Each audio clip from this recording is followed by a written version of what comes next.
Soyez reconnaissant d'avoir encore un poste, Harry mon patron. Il a de nouveau refusé mon augmentation après 9 ans.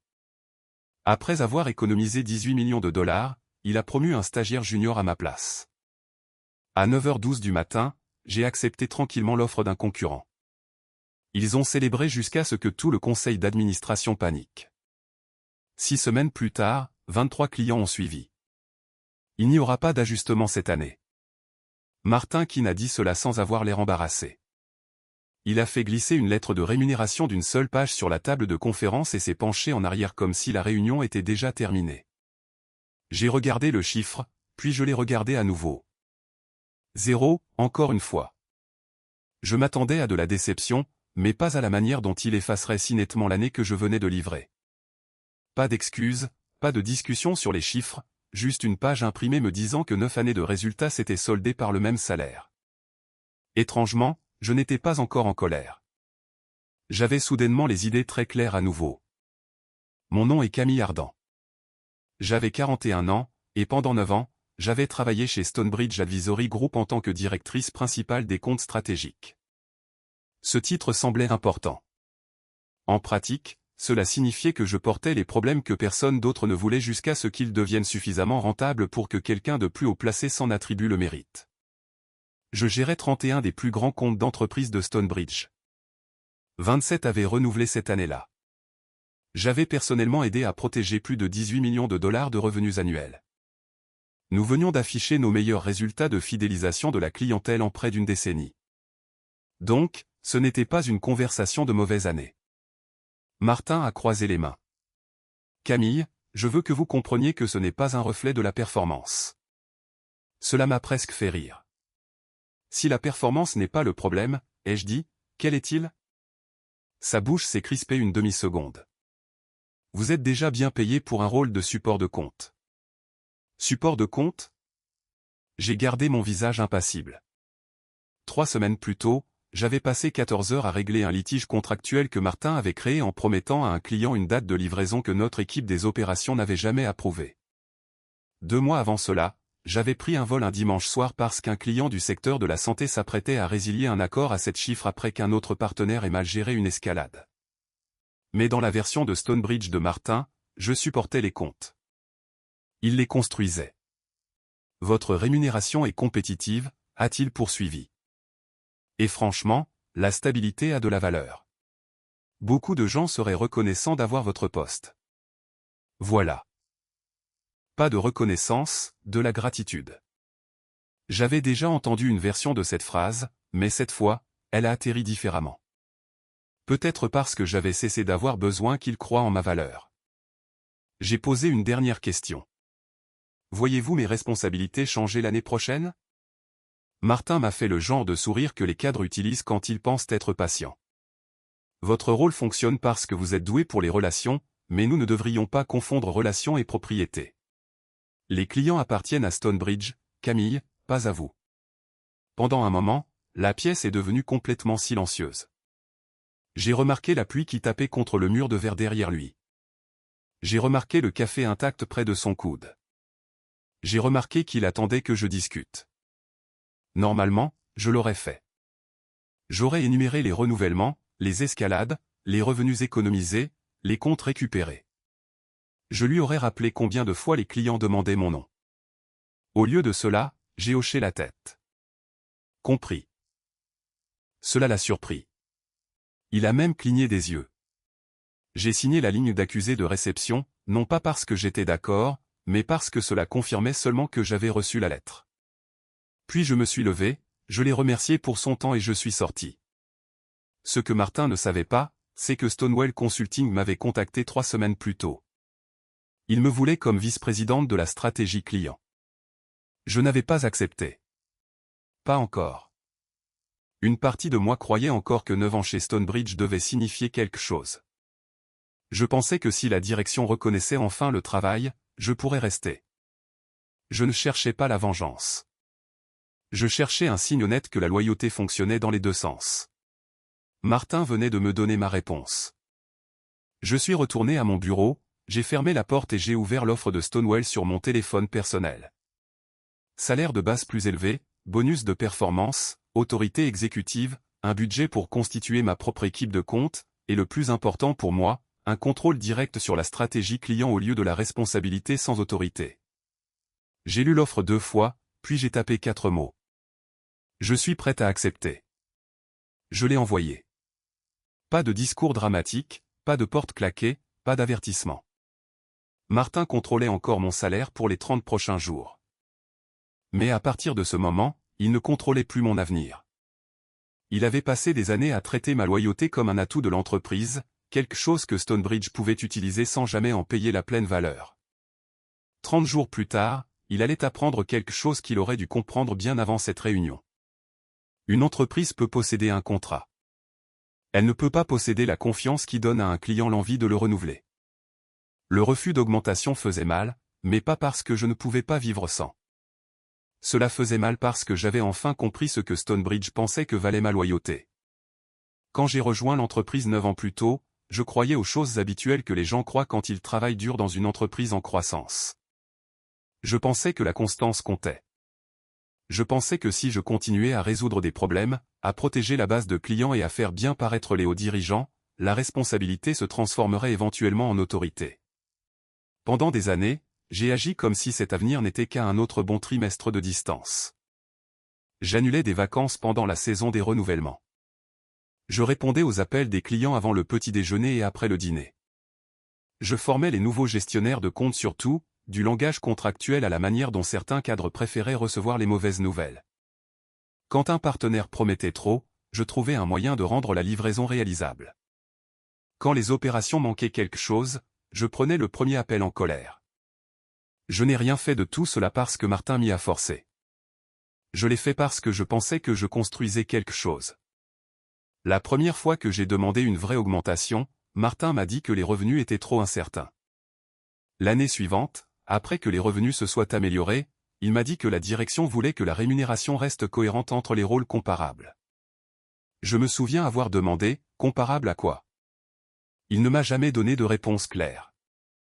Pendant ce temps, des cadres avec des portefeuilles plus petits recevaient des titres plus importants, des augmentations de bonus et des invitations à des réunions de planification pour lesquelles on s'attendait à ce que je les prépare. Pourtant, je suis resté. Je suis resté parce que chaque année, il y avait une autre raison d'attendre. Un renouvellement, une révision promise, un changement de direction. Je n'arrêtais pas de me dire que la patience ressemblait à du professionnalisme. En réalité, Stonebridge avait appris que j'absorberais la déception et continuerais à performer. C'était la partie que j'avais le plus de mal à admettre à moi-même. 2 jours après ma réunion de rémunération, Stonebridge a envoyé une annonce à toute l'entreprise à 9h12 du matin. J'étais à mi-chemin de la révision d'une proposition de renouvellement lorsque la ligne d'objet est apparue, mise à jour de la direction, organisation de la croissance client. Je l'ai ouverte. Trevor Bell avait été promu directeur exécutif de la croissance client. Pendant plusieurs secondes, j'ai juste fixé l'écran. Trevor était chez Stonebridge depuis 3 ans. Je l'avais formé.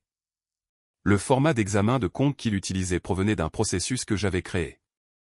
Le tableau de bord des risques de renouvellement qu'il aimait présenter lors des réunions de direction avait commencé comme ma feuille de calcul. Même les réunions trimestrielles sur la santé des clients que Martin le félicitait d'avoir formalisées étaient basées sur un système que je gérais avant que Trevor ne rejoigne l'entreprise. Puis Martin est passé à mon bureau. Je suppose que vous avez vu l'annonce. Oui. Bien. J'aimerais que vous aidiez Trevor à faire la transition vers ce rôle. C'est là que l'insulte est devenue presque impressionnante. J'ai regardé Martin et j'ai demandé, qu'est-ce que vous voudriez que je fasse transiter exactement? Il a fait une pause. Les relations stratégiques, le contexte des renouvellements, les sensibilités clés des clients. Vous connaissez l'histoire. Oui, je la connaissais, et Trevor non. Cet après-midi-là, j'ai cessé de me sentir blessé et j'ai commencé à prêter attention. Trevor connaissait les diapositives. Il connaissait les phrases de cadre comme alignement de la croissance et optimisation du client. Mais il ne savait pas quel PDG du secteur manufacturier détestait les prix surprises. Il ne savait pas quel groupe du secteur de la santé voulait que chaque problème sérieux soit remonté directement. Il ne savait pas quel compte semblait stable sur le papier mais était à une mauvaise réunion de partir. Plus important encore, il ne comprenait pas combien de cadres m'appelaient avant d'appeler Stonebridge. Ce soir-là, l'avocat de Stonewall m'a expliqué mon contrat de travail.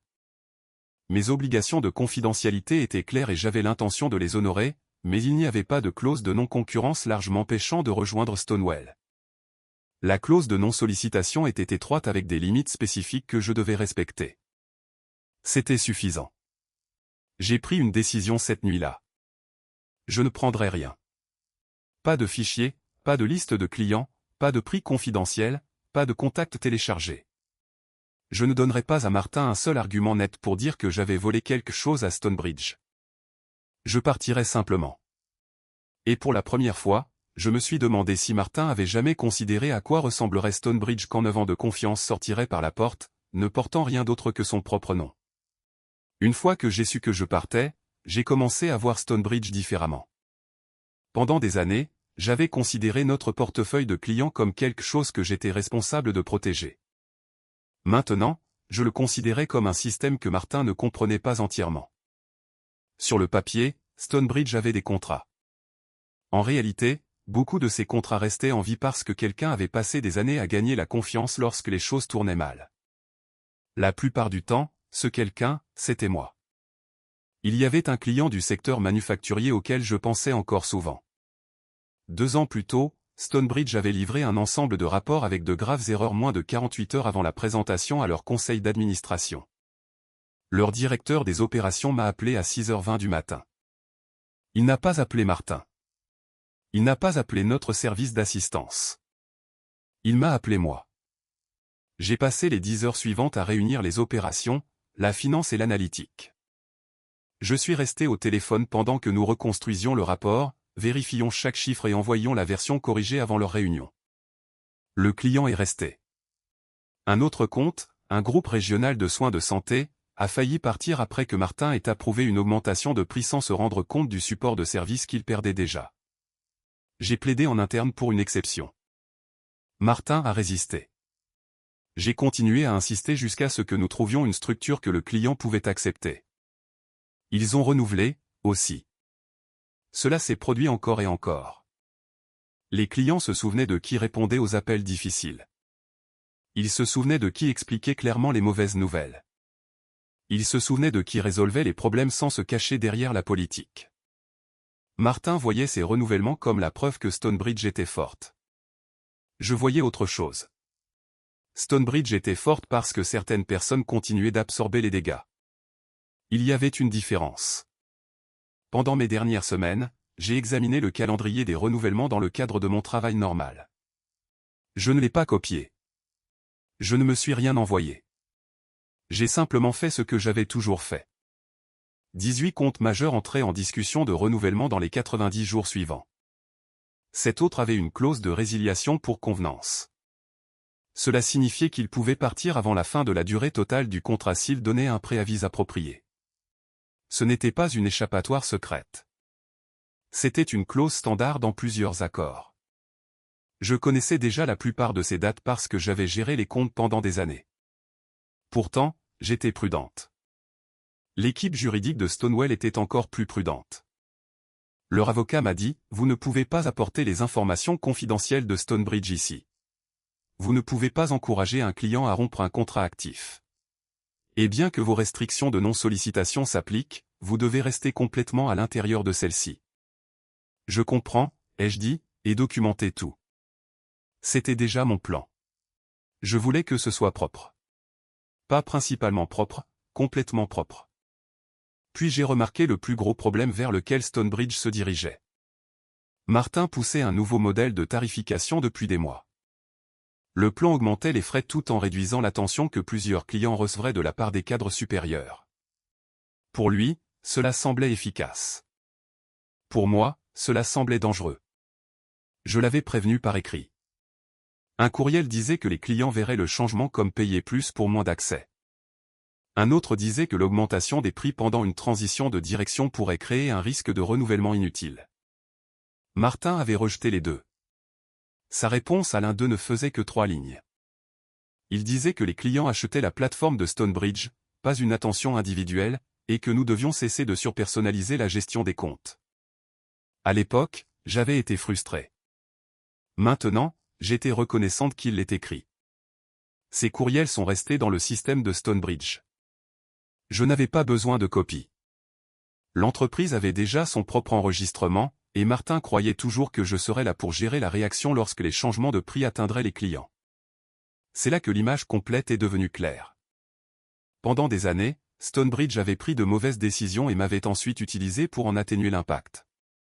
Si un client se mettait en colère, je le calmais. Si un partenaire promettait trop, je redéfinissais les attentes. Si la tarification créait des tensions, je trouvais un moyen de les surmonter. La direction avait commencé à confondre ma capacité à réparer les dégâts avec la preuve que les dégâts étaient inoffensifs. Ce n'était pas inoffensif. Il n'avait simplement jamais eu à y faire face directement. Quand je partirais, Martin ne perdrait pas seulement une employée, il perdrait la personne qui se tenait entre ses décisions et les conséquences. Et il n'avait aucune idée de la proximité de ces conséquences. Je n'ai pas démissionné le jour où j'ai accepté l'offre de Stonewell. J'ai attendu que tout soit prêt. C'était important. Martin était le genre de cadre qui traitait le désaccord comme de la déloyauté. Je savais qu'au moment où il apprendrait que je rejoignais un concurrent, il cesserait de penser à pourquoi je partais et commencerait à penser à comment contrôler l'histoire. Donc, je ne lui ai rien donné à utiliser. Avant ma démission, j'ai de nouveau examiné mon contrat de travail avec l'avocat de Stonewell. J'ai parcouru mon bureau lentement. Cahier personnel, à moi. Photographie encadrée, à moi. Tasse à café, définitivement à moi. Tout ce qui était lié au client, au prix, aux plans internes ou à l'historique des comptes de Stonebridge est resté exactement où il était. Je n'ai pas photographié d'écran. Je n'ai pas envoyé de fichier par courriel à une adresse privée. Je n'ai pas exporté de contact. Je n'ai pas téléchargé un seul document client. Même les choses que j'avais créées moi-même sont restées si elles appartenaient à Stonebridge. J'ai aussi constitué un dossier privé de mon propre historique d'emploi en utilisant des documents que j'étais légalement autorisé à conserver. Mes lettres de rémunération, mon contrat de travail, mes évaluations de performance, les messages directement liés à mon titre, mon salaire et mon rôle. Le schéma était presque douloureux à regarder en un seul endroit. Année après année, Stonebridge louait mes résultats de fidélisation. Année après année, ma rémunération bougeait à peine. 3 jours plus tard, je suis entré dans le bureau de Martin avec une lettre de démission d'1 page. Il a lu la première phrase 2 fois. Puis il a levé les yeux. « Vous démissionnez ? » ?»« Oui. »« Où allez-vous ? » ?»« Stonewell Consulting. » Son visage a changé immédiatement.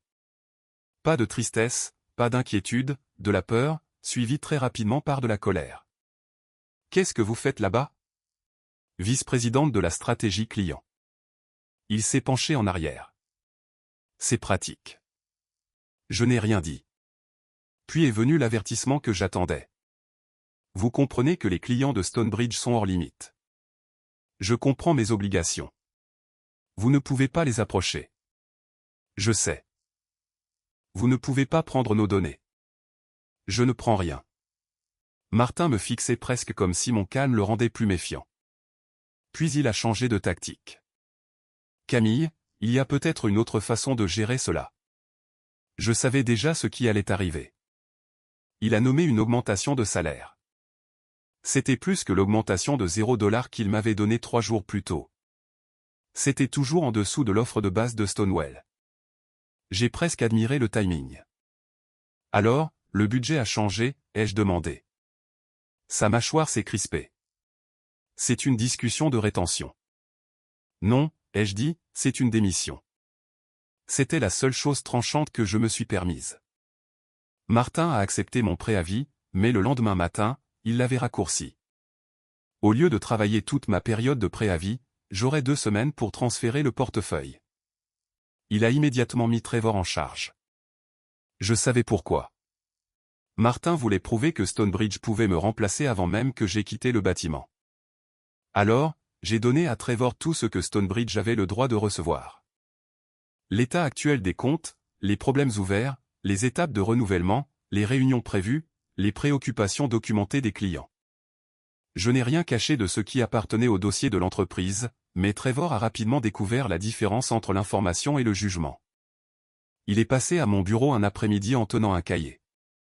Comment est Daniel Rusk quand il négocie? Je savais exactement ce qu'il voulait dire.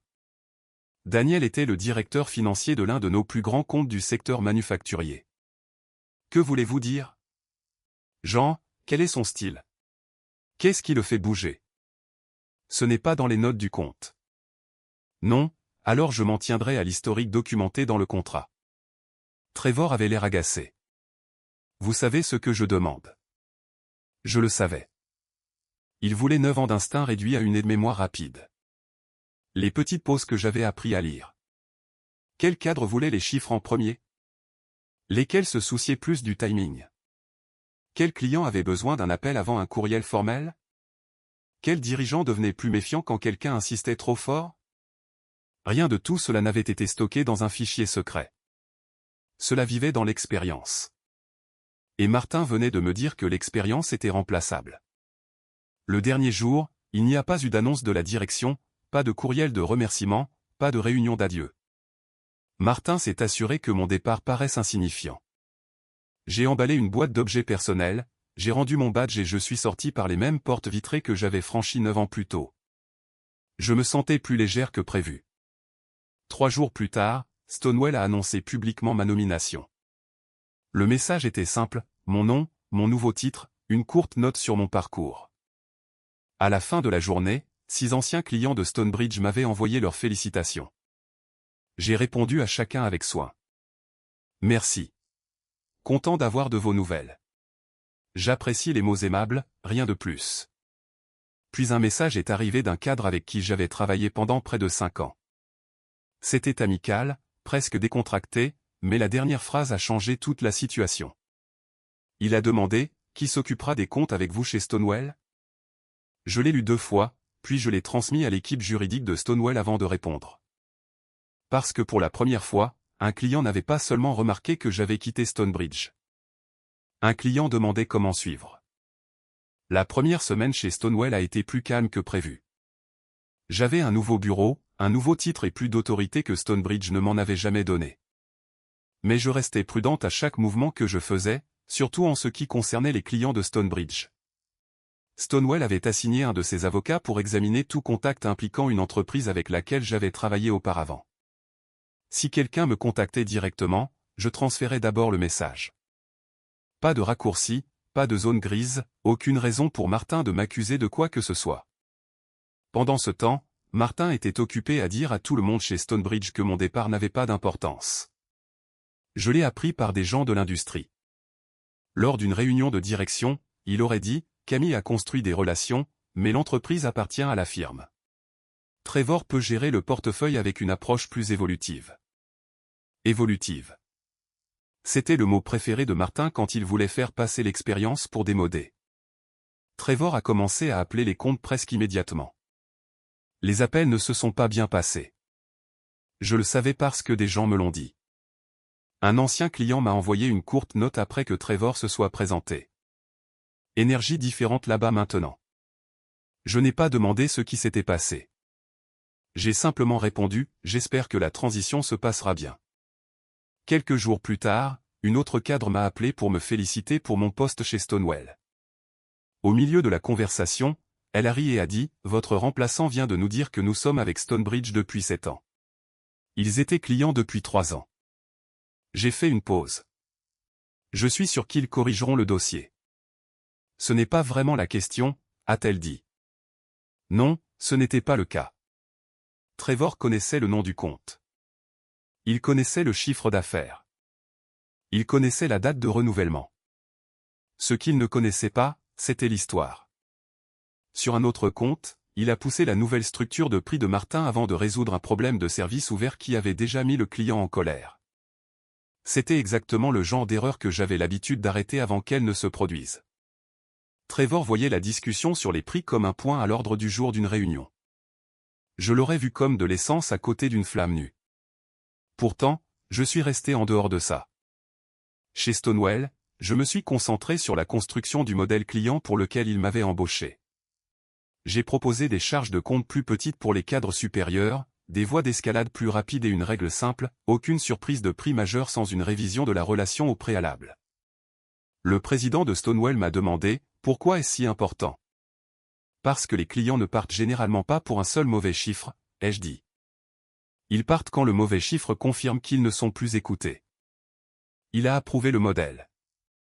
Cette seule phrase m'a dit que j'avais fait le bon choix. Puis le premier vrai changement s'est produit. Un client de Stonebridge a contacté Stonewall via l'adresse générale de développement commercial de l'entreprise. Pas moi, pas mon numéro personnel. La boîte de réception générale. Ils voulaient discuter du transfert de leur compte. Ils ont également demandé si je pouvais être impliqué dans la proposition. L'avocat de Stonewall a examiné le contact avant que quiconque ne réponde. Le client avait pris contact de manière indépendante. Leur contrat permettait la résiliation avec un préavis approprié. Il n'y avait eu aucune sollicitation de ma part. J'ai donc rejoint la réunion. J'ai gardé un ton professionnel. Je n'ai pas critiqué Stonebridge. Je n'ai pas mentionné Martin. Je ne leur ai pas dit qu'ils devaient partir. J'ai expliqué le modèle de service de Stonewall, j'ai répondu aux questions et je les ai laissés décider. Une semaine plus tard, ils ont signé. Le premier ancien client de Stonebridge avait déménagé, légalement, proprement, par choix. Martin l'a appris en quelques heures. Sa réponse n'a pas été de demander pourquoi le client était parti. Ce fut d'envoyer une lettre par l'intermédiaire de l'avocat de Stonebridge.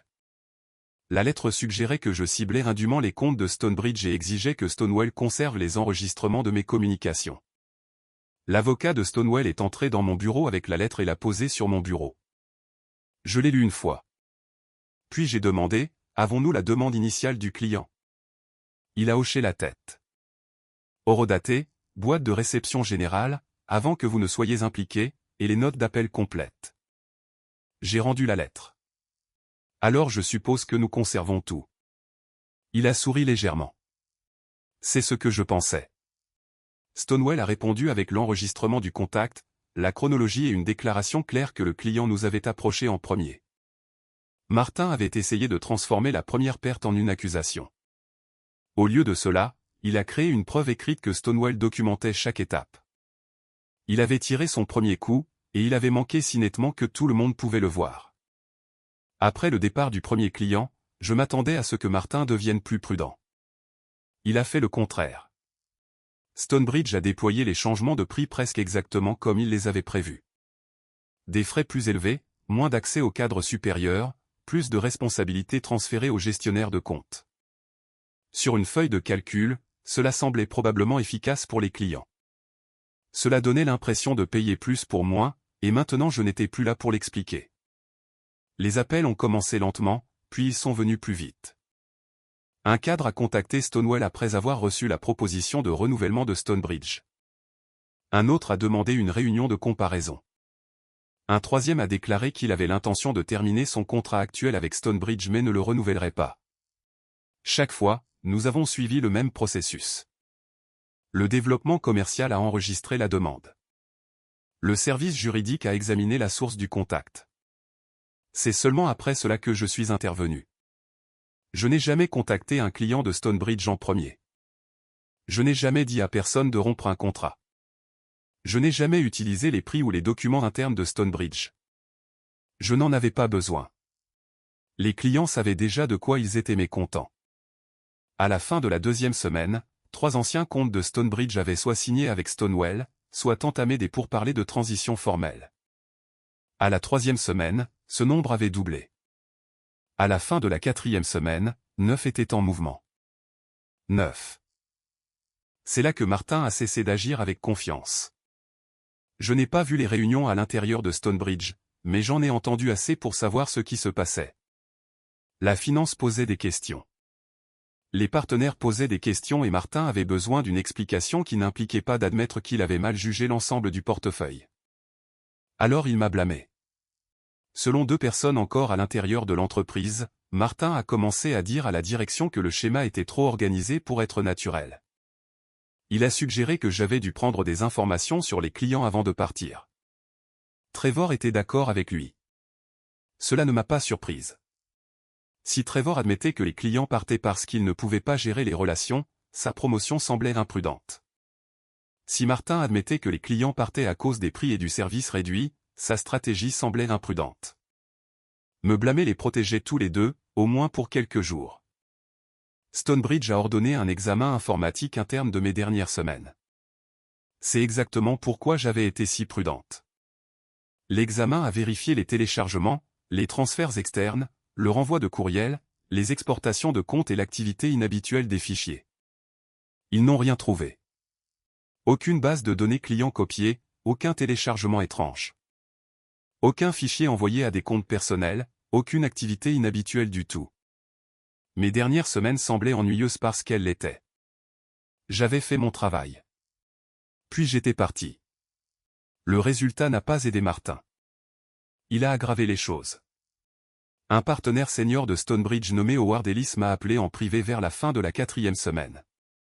Nous avions travaillé ensemble pendant des années, mais nous n'étions jamais assez proches pour des appels occasionnels. Cela m'a dit que la conversation était importante. « Camille, a-t-il dit, je vais vous poser une question directement. Allez-y. Avez-vous prévenu Martin du plan de tarification avant de démissionner ?» Je me suis penché en arrière dans ma chaise. Oui, verbalement et par écrit. Il y a eu un long silence. Avez-vous encore les courriels? Non. Cette réponse a semblé le surprendre. Je n'ai pas emporté de dossier de Stonebridge avec moi. Une autre pause. Puis j'ai dit, mais Stonebridge les a. Il a compris immédiatement. Le lendemain, Howard a trouvé la chaîne de courriel dans le système de l'entreprise. Les dates comptaient. J'avais prévenu Martin des mois avant ma démission.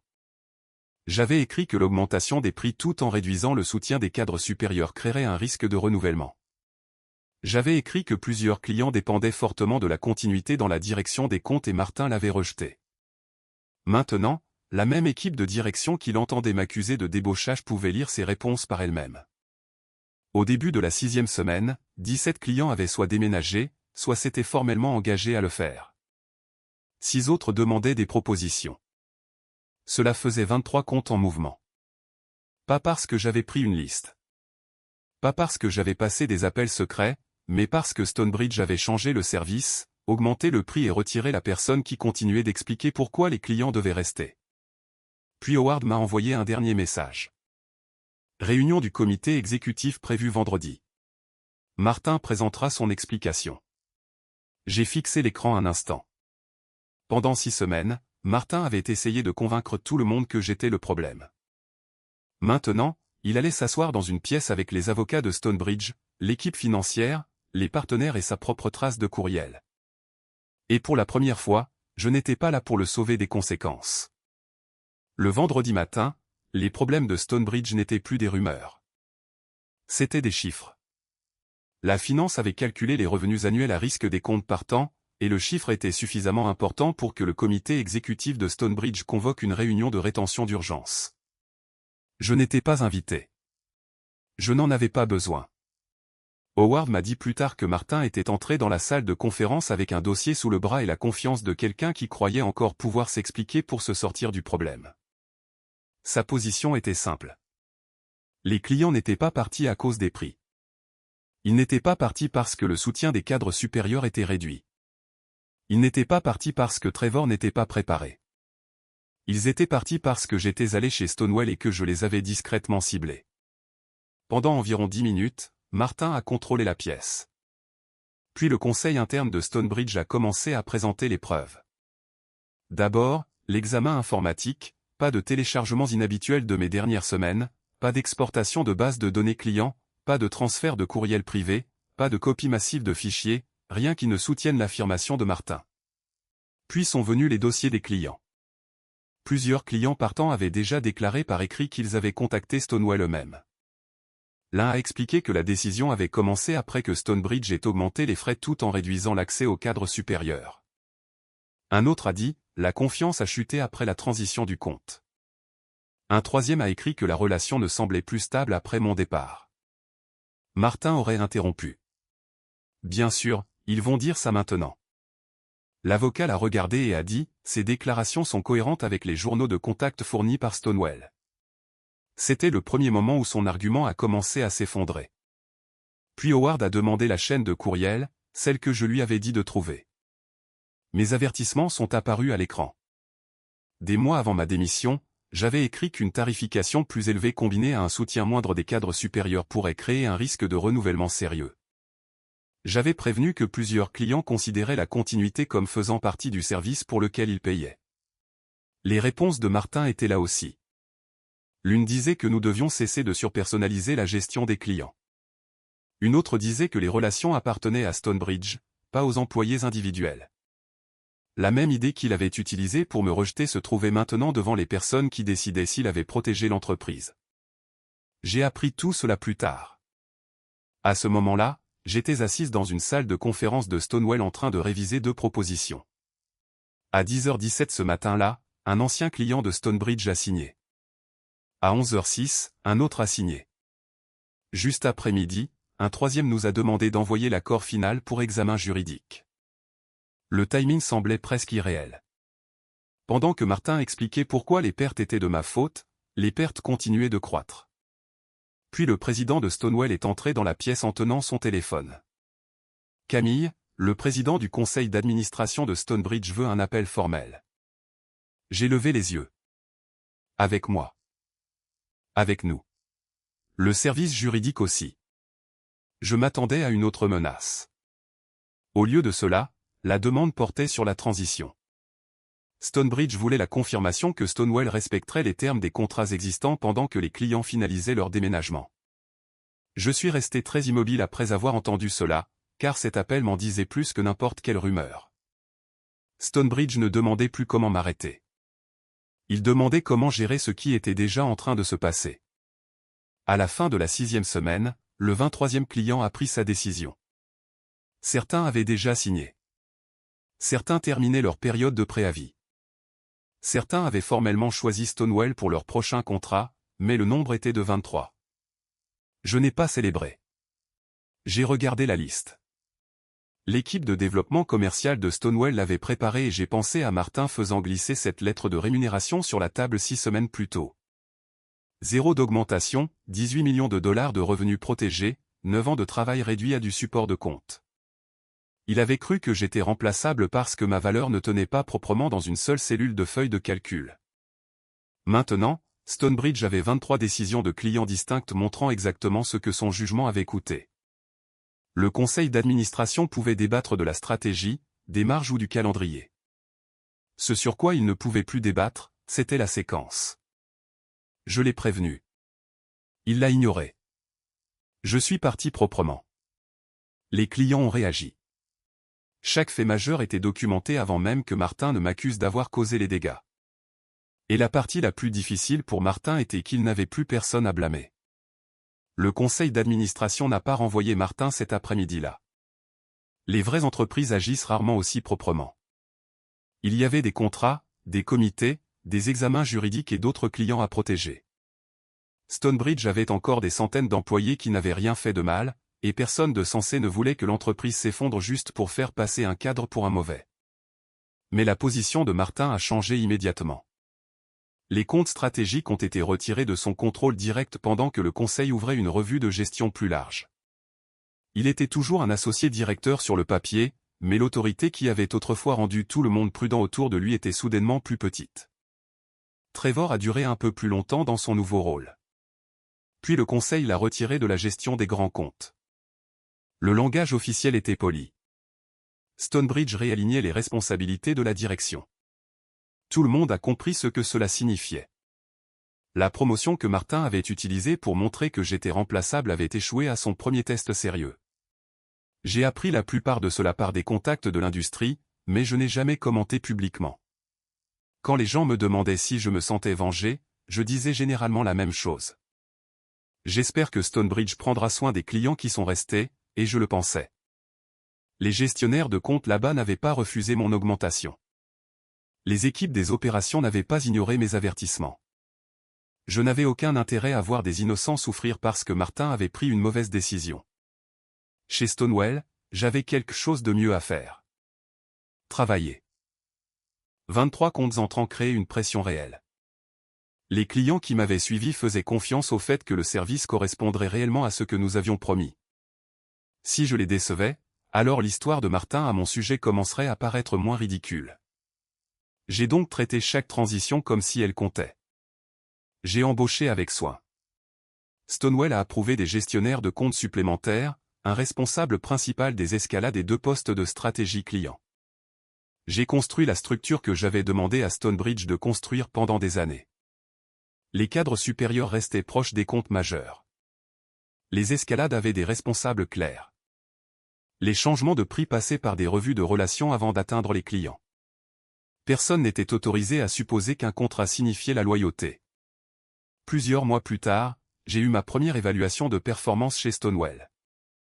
Le président était assis en face de moi avec nos chiffres de rétention ouverts sur son ordinateur portable. Pendant une seconde étrange, j'étais de retour dans la salle de conférence de Martin. Je pouvais presque voir cette lettre de rémunération blanche glisser vers moi. Puis le président de Stonewell a dit « Votre division est en avance sur le plan ». Il a expliqué le nouveau package de rémunération, un salaire de base plus élevé, un bonus de performance plus important, plus d'autorité sur le groupe de clients stratégiques. Il n'y a pas eu de discours sur la gratitude, pas de rappel que j'avais de la chance d'avoir un travail. L'entreprise avait mesuré les résultats et payé en conséquence. C'est tout ce que j'avais toujours voulu. Quelques jours plus tard, je me rendais à une réunion de stratégie quand j'ai vu mon reflet dans les portes vitrées. La même femme, la même expérience, les mêmes instincts, une pièce différente. J'ai pensé à la phrase que Martin avait dite 6 mois plus tôt. Les clients appartiennent à Stonebridge, pas à vous. Techniquement, il avait raison. Tant qu'un contrat était actif, l'entreprise appartenait à Stonebridge en vertu de cet accord. Mais Martin avait confondu un contrat avec une revendication permanente. La décision de renouvellement appartenait au client. Tout comme la décision de résilier lorsque le contrat le permettait, et la confiance n'appartenait à personne qui ne l'avait pas mérité. Je n'ai jamais volé 23 clients. Je n'ai jamais emporté de base de données. Je n'ai jamais envoyé de messages secrets. J'ai simplement cessé de me tenir entre la direction de Stonebridge et les conséquences de ses propres choix. C'est la partie que Martin n'a jamais comprise. Ma loyauté avait caché le coût de ses décisions. Une fois que je l'ai retiré, la facture est arrivée. 9 ans chez Stonebridge ne m'ont pas valu l'augmentation que j'avais demandée. Partir a fait quelque chose de bien plus précieux. Cette fois, je n'avais plus besoin de l'approbation de Martin pour croire aux chiffres devant moi. Il révélait enfin ce que ces 9 années avaient valu.